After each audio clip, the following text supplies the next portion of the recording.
Assalamualaikum warahmatullahi wabarakatuh. Berjumpa kembali dalam pembelajaran jarak jauh, mata pelajaran Pendidikan Pancasila dan Kewarganegaraan. Kali ini kita akan membahas tentang norma dan keadilan. Namun sebelum kita masuk dalam norma dan keadilan, kalian harus tahu peta konsepnya terlebih dahulu. Nanti ada terdiri dari macam-macam norma, arti penting norma, hakikat dan arti penting hukum. Macam-macam norma nanti dibagi menjadi 4. Yang pertama adalah agama, kesusilaan, kesopanan, dan hukum. Arti penting norma nanti ada hubungan antar norma. Hakikat dan arti penting hukum nanti ada pelaksanaan hukum. Nah, di sini ada gambar pemain sepak bola yang terkena kartu merah. Ini apa arti dalam gambar tersebut? Ingat kembali, dalam setiap permainan sepak bola pasti ada aturan yang mengatur permainan tersebut. Jadi, hampir dalam setiap kegiatan manusia pasti ada aturan yang membatasi. Ya, dan apa itu fungsi aturan itu? Nah, di sini nanti ada hakikat norma kebiasaan adat istiadat yang berlaku dalam masyarakat. Kita lanjut ya, yaitu tentang pengertian norma. Di sini ada tata aturan, kaidah dalam bahasa Arab dan norma dalam bahasa Latin. Menurut Kamus Besar Bahasa Indonesia, norma mempunyai dua arti, yaitu aturan atau ketentuan yang mengikat warga, kelompok dalam masyarakat, dipakai sebagai panduan, tatanan, dan pengendali tingkah laku yang sesuai dan diterima. Yang kedua, aturan atau ukuran, kaidah yang dipakai sebagai tolak ukur untuk menilai atau memperbandingkan sesuatu. Nah, terus pengertian norma adalah apa anak-anak? Yaitu norma adalah kaidah atau pedoman untuk mewujudkan suatu nilai. Wujud kaidah atau pedoman tersebut bisa berupa perintah atau larangan. Nah, itu yang disebut dengan norma. Kita lanjut. Macam-macam norma. Yang pertama, norma agama. Yang kedua, norma kesusilaan. Yang ketiga, norma kesopanan. Yang keempat, norma hukum. Kita akan bahas satu persatu. Norma agama. Norma agama adalah aturan yang mengatur hubungan antara manusia dengan Tuhannya, manusia dengan sesamanya, dan manusia dengan lingkungannya.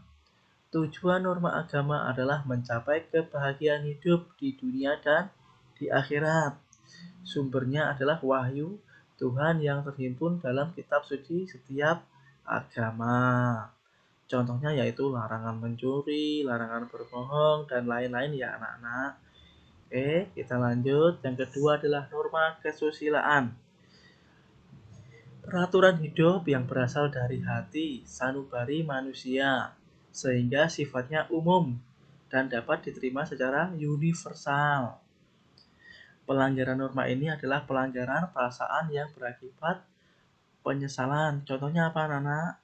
Yaitu menghormati orang tua, larangan mencuri, menghormati sesama teman. Ya, itu adalah norma kesusilaan. Kita lanjut. Norma kesopanan. Norma yang timbul dalam tindakan oleh masyarakat sendiri untuk mengatur pergaulan masing-masing sehingga anggota masyarakat saling menghormati. Pelanggarannya akan dicela oleh sesama masyarakat atau manusia. Contohnya larangan makan sambil berbicara dan lain sebagainya ya anak-anak. Kita lanjut. Yang keempat adalah norma hukum.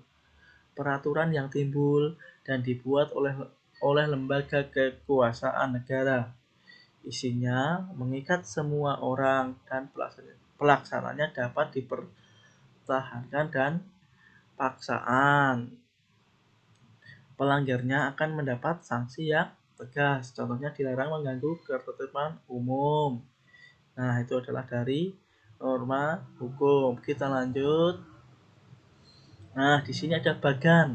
Yang pertama norma agama. Sumbernya Tuhan ya pasti. Tujuannya apa? Kebahagiaan dunia dan akhirat. Sanksi yang diterima dosa. Yang kedua, kesusilaan bersumber dari hati nurani. Tujuannya adalah keharmonisan hubungan manusia. Sanksinya apa? Penyesalan. Yang ketiga, kesopanan. Sumbernya tingkah laku manusia. Tujuannya menciptakan kebaikan dalam masyarakat. Sanksinya apa? Dikucilkan. Yang keempat adalah hukum. Sumbernya adalah undang-undang. Tujuannya menciptakan ketertiban dalam masyarakat. Sanksinya penjara, mati ataupun denda. Nah, itu ya, Nana. Kita lanjut. Nah, bagaimana pendapatmu tentang gambar tersebut? Nanti ya, ini tugas kalian. Nanti kalian jawab di link yang sudah tersedia. Bagaimana pendapatmu tentang gambar-gambar tersebut? Oke, kita lanjut. Berdasarkan kekuatan mengikatnya, norma dibagi. Yang pertama adalah cara atau usage, jenis perbuatan yang bersifat perorangan dan daya ikatnya lemah. Contohnya cara berpakaian dan cara berdandan. Yang kedua, kebiasaan atau always atau perbuatan yang dilakukan berulang-ulang dengan pola yang sama dan tetap karena dianggap baik. Contohnya mengetuk pintu saat bertemu atau mengucapkan salam saat bertamu atau ketemu dengan orang lain. Tata kelakuan atau mores, perilaku yang diterapkan oleh masyarakat sebagai perilaku yang baik dan diterima sebagai norma pengatur dan pengawas anggota-anggotanya. Contohnya apa? Seorang pembantu harus menjaga nama baik majikannya ya. Terus yang keempat adalah istiadat atau custom, pola-pola perilaku yang diakui sebagai hal yang baik dan dijadikan sebagai hukum tidak tertulis dan sanksinya yang berat. Contohnya apa? Larangan menikah dengan saudara sekandung. Nah, kita lanjut tentang arti penting norma. Yang pertama adalah menciptakan kehidupan yang aman, tertib, serasi, selaras, dan seimbang. Yang kedua, membatasi tingkah laku manusia dari kecurangan, kejahatan, dan perbuatan lain yang mengganggu orang lain, keamanan, dan ketertiban umum. Yang ketiga, membentuk budi pekerti yang baik, perilaku yang patuh, sadar hukum, memiliki akhlak yang mulia. Yang keempat, menjadi pedoman penuntun tingkah laku dalam kehidupan bermasyarakat, berbangsa, dan bernegara. Kita lanjut tentang hubungan antar norma.